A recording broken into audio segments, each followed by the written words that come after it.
아침에 비가 주룩주룩 내리던 날이었습니다. 아내가 남편에게 우산을 들려주며 이렇게 말을 합니다. 여보, 오늘은 우산을 두고 오지 마세요. 남편은 아내의 말이 하루 종일 생각이 났습니다. 그리고 퇴근길에 전철에 앉아서 우산을 붙들고 졸아도 우산은 꼭 붙들고 있었습니다. 집에 올 때도 그 남편의 손에는 우산이 붙들려 있었습니다. 남편은 이렇게 생각했습니다. 우산을 잃어버리지 않았으니 오늘은 아내에게 칭찬을 받겠구나. 하지만 남편은 우산 대신 하루 종일 번 돈가방을 두고 내렸습니다. 우산을 들고 있다가 돈가방을 두고 온 사람이 우리 주변에는 얼마나 많이 있습니까? 우리 사랑하는 성도님들은 인생에 무엇을 붙들면서 살고 있습니까? 우산을 잃어버려도, 돈가방을 잃어버려도 주님이 주신 우리 삶의 비전을 잃어버리지는 않으셨습니까? 하찮은 것을 붙들고 살다가 정작 중요한 것을 잃어버리며 살고 있지는 않으십니까? 오늘 본문에는 자신의 능력과 판단을 전적으로 의지하며 살던 한 인물이 등장합니다. 아람 왕의 군대 장관이었던 나아만이라는 사람이었는데요. 이분은 교만이라는 하찮은 것을 붙잡고 살다가 정작 중요한 것을 잊고 나중에 다시 되찾는 인생을 살게 되었습니다. 나만 어떻게 하나님을 찬송하며 살게 되었을까요? 나의 삶 가운데 사그러져가는 이 구원의 기쁨의 감격을 어떻게 우리는 회복할 수 있을까요? 첫째로 구원에 이르는 길과 그 감격은 하나님의 은혜로 시작된다는 것을 기억하시길 바랍니다. 열왕기하 5장 1절을 제가 봉독해 올리겠습니다. 아람 왕의 군대 장관 나아만은 그의 주인 앞에서 크고 존귀한 자니 이는 여호와께서 전에 그에게 아람을 구원하게 하셨음이라. 그는 큰 용사이나 나병 환자더라. 아람 왕 군대 장관은 굉장히 대단한 자리입니다. 그리고 어디에 속해 있습니까? 바로 군대라는 조직에 속해 있죠. 이 군대라는 조직은 예전이나 지금이나 굉장한 힘이 있고 또 권세가 있으며 엄격한 규율이 있는 곳이기 때문에 그러한 곳의 수장은 가장 큰 소리를 치는 그런 자리였을 겁니다. 또 성경 그가 큰 용사라고 소개하고 있는데요. 하지만 그 결과는 어떻게 되었을까요? 그는 겉으로는 굉장히 화려한 삶을 살고 있었지만 그 속으로는 병이 들고 있었습니다. 당시 의학으로는 치료가 불가능한 나병에 걸렸는데요. 불치병에 걸린 불쌍하고 이제는 세상 가운데 소망을 발견할 수 없게 살아가는 사람이 되고 말았습니다. 재물과 권력, 지식과 명성으로도 자신의 문제를 해결할 수 없이 살아갈 밖에 없었던 존재가 바로 군대 장관 나아만이었습니다. 요즘도 마찬가지지만요, 좀 살만하다고 이러한 무서운 병이 없어지는 건 아닌 것 같아요. 나아만이 얼마나 낙심했겠습니까?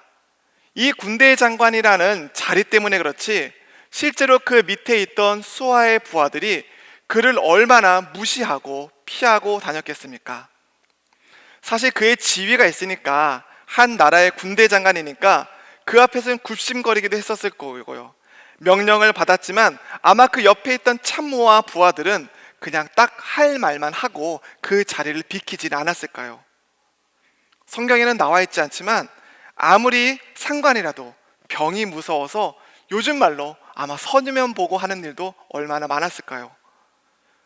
요즘 같으면 나아만 장군에게 나아갈 때 아마 마스크를 착용하거나 아니면 손소독제를 바르고 가진 않았을까요?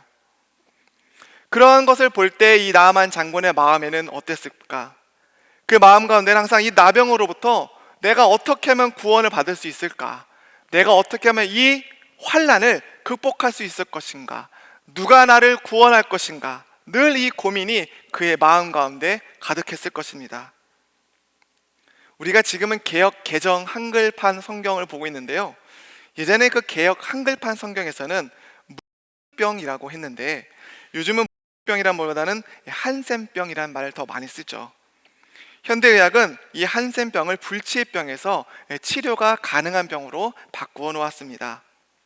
하지만 과거에는 그렇지 않았는데요, 이 한센이라는 분이 나병 병원균을 발견했기에 이름이 한센병이라고 지어졌고, 이 병의 증상은 말초신경이 죽어서 몸이 썩어져 들어가는 병을 뜻합니다. 이 증상을 보면은 환부에 반점들이 생기고 썩어져 들어가면서 모든 피부가 망가지게 됩니다.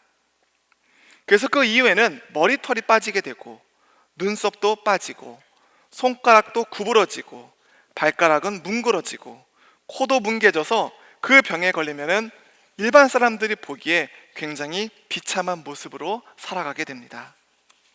성경 레위기 13장 45절에서 46절입니다. 나병 환자는 옷을 찢고 머리를 풀며 윗입술을 가리고 외치기를 부정하다 부정하다 할 것이요 병인 있는 날 동안은 늘 부정할 것이라. 그가 부정한즉 혼자 살되 진양 밖에서 살지니라. 이 나병은 접촉을 통해서만 옮겨집니다. 그래서 이 나병이 걸리면은 그 환자를 격리시키는데요, 멀리 격리시켜야 되는데 혹시 사람이 모르고 와서 다가오면은 그 나병 환자는 얼굴을 가리고 어떻게 외칩니까? 나는 부정합니다. 나는 부정합니다. 이렇게 말을 외쳐야 한다는 것이죠. 그러면은 주변에 있던 사람들이 저 사람이 나병 걸렸구나, 가까이 오다가 먼 곳으로 피해서 가야 합니다. 딴 데로 가서 접촉을 피해야 하고 돌을 던져서 맞지 않을 정도의 멀리 떨어져서 그들은 격리되면서 살아가야 했던 운명이었습니다. 그런데 오늘 본문에 나오는 그 군대 장관 나아만이 바로 이 병에 앓고 있었던 것이죠. 그가 전쟁에 나갈 때는 투구도 썼을 것이고 갑옷을 입고 얼굴을 가리며 나가면서 아무도 나병 환자인지 몰랐겠지만 그와 함께하는 모든 사람들은 그의 갑옷 속에 몸이 썩어져 뭉개지고 있는 것을 다 알고 있었다는 것이죠. 이 나병 환자의 모습은 어떻습니까? 마치 우리가 하나님을 떠난 우리 사람의 모습과 닮아 있습니다. 이 모습은 하나님이 창조하신 완전한 인간의 모습은 아닙니다. 실제로 나병에 걸리면은 신경이 죽어서 감각이 사라지는데요, 죄를 떠나서 죄 가운데 살면은 죄짓고 불의하고 방탕하게 살면서도 죄에 대한 감각을 잃어버리게 되어 있습니다. 그런데 영적인 나병은 과연 무엇 때문일까요? 바로 우리의 죄 때문입니다. 이 죄 때문에 얼마나 무섭습니까? 죄 때문에 아담과 하와는 에덴 동산을 쫓겨나야만 했습니다. 죄가 하나님과 우리 사이를 갈라놓았고 나아만 장군은 부귀와 권세와 명예를 다 갖고 있었기 때문에 아마 내 병을 고칠 의사를 찾고 있었겠죠. 또 약을 구해오라고 외치기도 하고 민간요법을 써서 모든 방법을 써서라도 나의 병이 치료되기를 원했을 것입니다. 그러나 그의 모든 인간적인 노력은 실패로 끝나고 말았습니다. 그 누구도 병을 고치지 못했다는 것이죠. 그렇습니다. 우리가 하나님을 떠나서 우리의 영혼을 상하게 하는 죄의 병은 그 누구도 고칠 수가 없습니다. 하나님만이 우리를 그 죄에서 건져주시는 줄로 믿습니다. 하나님께 나아올 때만이 우리는 이 죄의 나병에서 고침을 받고 주님 안에서 온전한 주님의 사람으로 회복되고 변화되는 것입니다. 예수님 당시에도 나병 환자가 참 많았는데요, 이 예수님께 나아올 때마다 주님이 고쳐주셨던 것을 우리가 기억하지 않습니까? 사랑하는 성도 여러분, 사람들은 나병 환자가 옆에 있다고 하면 다 물러서는데 우리 예수님은 가까이 가서 손을 내밀었던 것을 기억합니다. 내가 원하노니 깨끗함을 받으라. 이것이 바로 하나님의 사랑입니다. 죄 지은 인생을 타락하고 불의하고 버림받은 인생에 우리 하나님은 찾아오셔서 어루만져 주시고 우리의 병을 치료해 주십니다. 우리는 하나님께 나와야 합니다. 이 모든 것이 하나님의 은혜입니다. 우리는 은혜로 구원을 받습니다. 구원받은 감격의 회복도 나의 의지가 아니라 모든 것이 하나님의 은혜인 줄로 믿습니다. 우리가 구원에 이르는 길, 감격을 회복하는 두 번째 비결은 바로 복음이 전파될 때 된다는 것입니다. 우리 열왕기하 5장 2장과 3절을 함께 읽어보도록 하겠습니다. 전에 아람 사람이 떼를 지어 나가서 이스라엘 땅에서 어린 소녀 하나를 사로잡음에 그가 나아만의 아내에게 수종들더니 그의 여주인에게 이르되 우리 주인이 사마리아에 계신 선지자 앞에 계셨으면 좋겠나이다. 그가 그 나병을 고치리다 하는지라. 아멘. 나아만 장군은 어떤 약으로도 자신의 병을 고치지 못했습니다. 그의 집에 이스라엘에 붙잡혀 왔던 한 어린 소녀가 있었던 것 같은데요, 그 소녀는 나아만 장군의 아내를 이렇게 수종드는 역할을 했던 것 같습니다. 우리 주인님이 이스라엘 나라에 가면은, 우리나라에 가면은 선지자로부터 병을 고침받을 수 있을 텐데, 이렇게 말했는데 그 말이 누구 귀에 들렸냐면은 바로 나아만 귀에 들렸던 것이죠. 나아만의 귀가 번쩍 뜨였습니다. 사실 요즘같이 의학이 발전해도 한계가 있는데요, 참 고치기 어려운 병도 있고, 또 때로는 이게 무슨 병인지 몰라서 전전긍긍하며 이 병원 저 병원을 다니며 마음이 참 어렵게 기도하시는 분들이 한두 분이 아닙니다. 또 이런 분들 옆에는 어떤 분들이 오냐면은, 야, 이것 좀 해봐라, 저것 좀 해봐라, 이거 하면 그렇게 좋다는데, 이렇게 하시는 분들도 있어요. 그런데 그 와중에 아람에 포로로 잡혀온 어린 소녀 하나가 있었다는 모양입니다. 그런데 이 신분이 포로 신분이에요. 그런데 어떻게 말했습니까? 우리 주인이 사마리아에 계신 선지자 앞에 계셨으면 참 좋겠다. 다시 말하면 우리 사마리아에 엘리사라는 선지자가 있는데 그분한테 가면 참 좋겠다. 나아만이 헛소문인지 아닌지 확인해 보니까 정말 이 나아만이라는 분, 이 엘리사라는 분이 있다는 것을 확인하게 됐습니다. 6절과 7절을 보면 알 수 있는데요, 이 나아만은 아람 왕에게 이런저런 사정을 이야기하고, 아람 왕은 이스라엘 왕에게 우리나라 군대 장관을 잘 보낼 테니 몹쓸 병을 꼭 치유해 달라는 공문까지 써서 보내게 됩니다. 이 공문을 받은 이스라엘 왕의 반응이 참 재미있는데요, 오늘 본문에 보면은 옷을 찢으면서 화를 냈다고 합니다. 내가 사람을 죽이고 살리는 하나님도 아닌데 왜 이런 몹쓸병 걸린 나병 환자를 나한테 보내서 어쩌라는 것이냐, 이러다가 괜히 빌미에 삼아서 쳐들어오려는 거 아니냐, 이렇게 말하면서 자리에 들어 누워버리거든요. 만물 중에는 위대한 존재가 있는데요, 바로 인간, 사람이죠. 그렇다면 이 사람이 할 수 있는 가장 위대한 일은 과연 무엇일까요? 바로 복음을 전파하는 일입니다. 복음을 전하는 일은 보통 사람도 할 수 있는 위대한 일입니다. 포로였던 작은 소녀 한 사람이 이 복음을 아람 나라의 군대 장관에게 전해서 이 군대 장관 나아만이 구원을 받을 수 있는 길이 열린 것입니다. 우리 스스로 작은 사람이라고 움츠러들 필요가 절대 없습니다. 우리가 말을 못해서, 우리가 물질이 없어서 복음을 전하는 것이 결코 아니라는 것이죠. 바로 하나님과 그 아들 예수 그리스도를 믿는 그 믿음만 확실하다면 얼마든지 가능한 일입니다. 이 복음을 전할 때 말의 지혜로 하는 것이 아니기 때문입니다. 오늘 믿기 시작한 사람도 이 충분히 복음을 전할 수 있습니다. 내가 만난 하나님, 나에게 말씀하신 예수님, 나를 인도하시는 그 성령님을 있는 그대로 소개해 보십시오. 양초에 불을 붙이면은 오랜 시간이 흐른 후에 빛을 발하는 것이 아니라 바로 불을 붙인 즉시 빛을 발합니다. 우리 고린도전서 1장 21절을 제가 봉독해 올리겠습니다. 하나님의 지혜에 있어서는 이 세상이 자기 지혜로 하나님을 알지 못하므로 하나님께서 전도에 미련한 것으로 믿는 자들을 구원하시기를 기뻐하셨도다. 아멘. 나아만 장군에게 복음을 전한 이 작은 소녀는 얼마나 연약했습니까? 그의 신분은 포로 신분이었습니다. 하지만 그 작은 소녀가 가장 위대한 일을 했습니다. 우리가 비록 연약할지라도 복음의 능력이 있기에, 하나님께서 우리에게 그 능력을 주셨기에 우리가 복음을 전할 때 담대하게 전하는 줄로 믿습니다.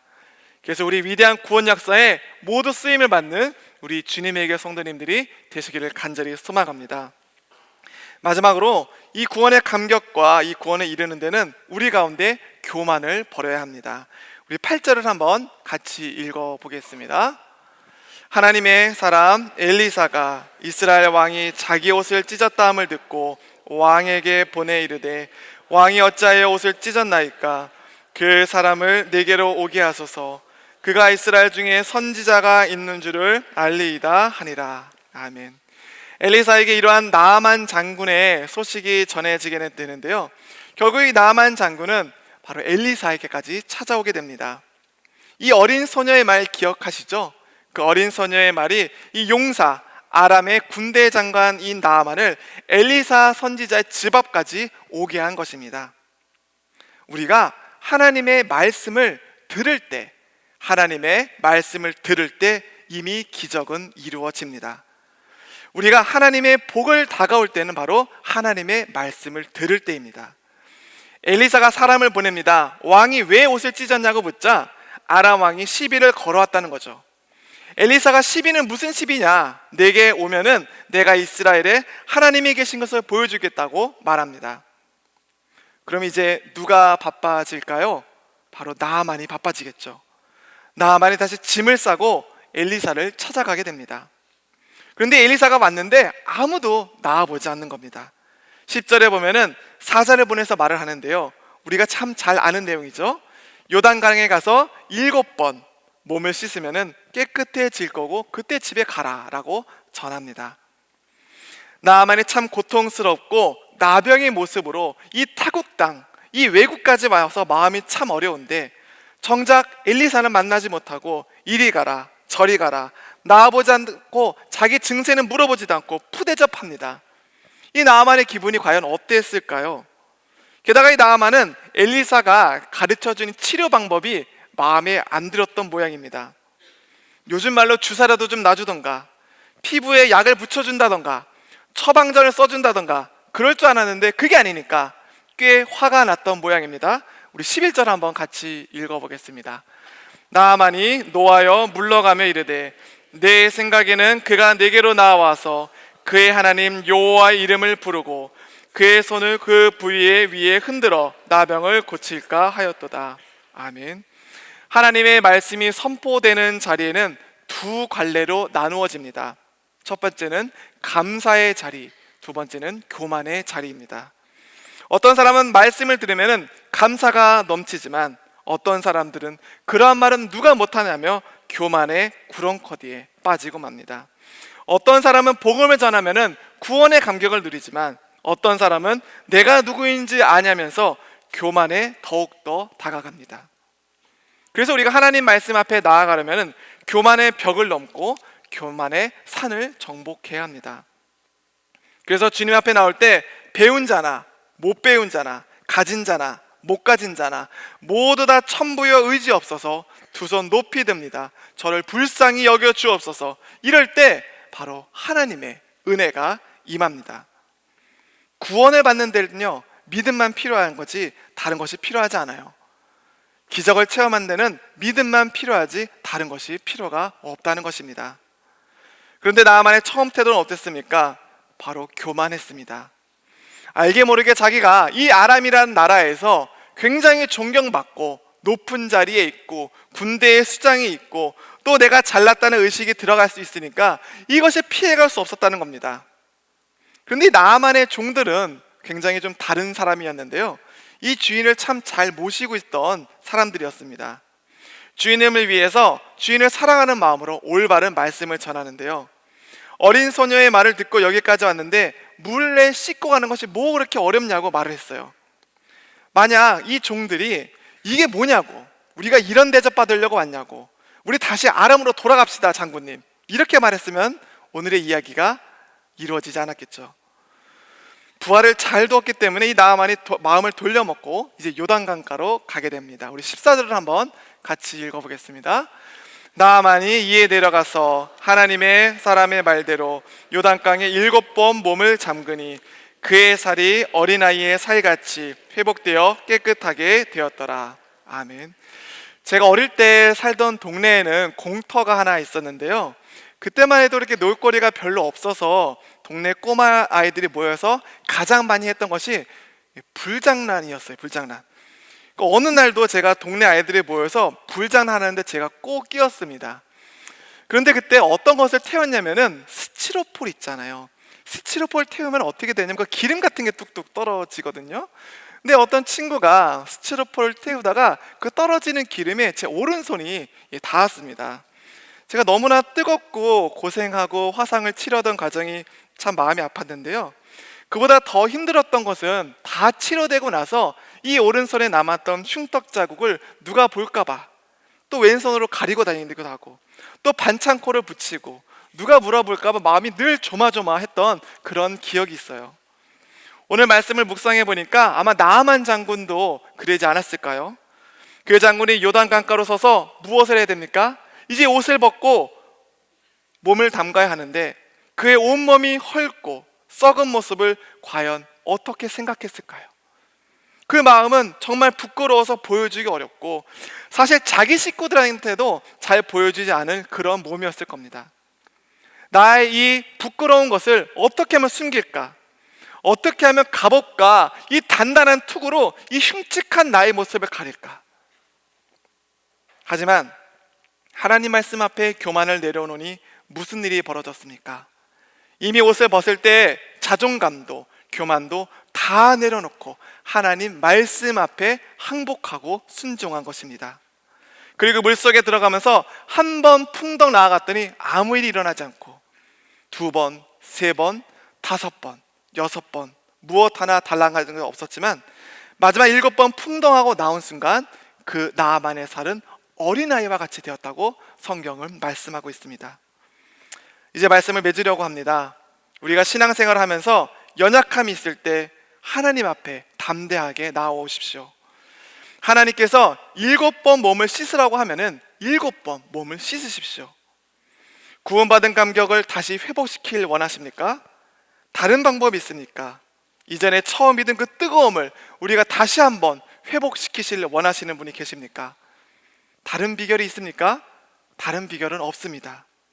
바로 그러나가 아니라 그래도의 믿음을 우리가 가져야 합니다. 그래도 우리가 하나님 앞에 끝까지 믿음으로 순종해야 합니다. 나의 생각을 내려놓고 주님의 말씀 가운데 그래도 온전히 순종할 때 모든 문제가 해결되고 주님께서 준비하신 놀라운 기적이 임하는 줄로 믿습니다. 사랑하는 주님의 교회 성도 여러분, 나만이 벗고 간 나병의 옷, 교만의 옷을 지금 짊어지고 살고 계십니까? 하나님 앞에 다 내려놓으십시오. 하나님 앞에 더 간구해 보십시오. 하나님의 말씀을 굳게 붙들고 사십시오. 그래도 하나님 앞에 나아가십시오. 마음 가운데 있는 이 교만의 자리를 하나님의 말씀의 자리로 채워 보십시오. 그럼 하나님께서 이 모든 것을 더하여서 우리에게 구원받은 감격을 온전케 회복시켜 주실 줄로 믿습니다.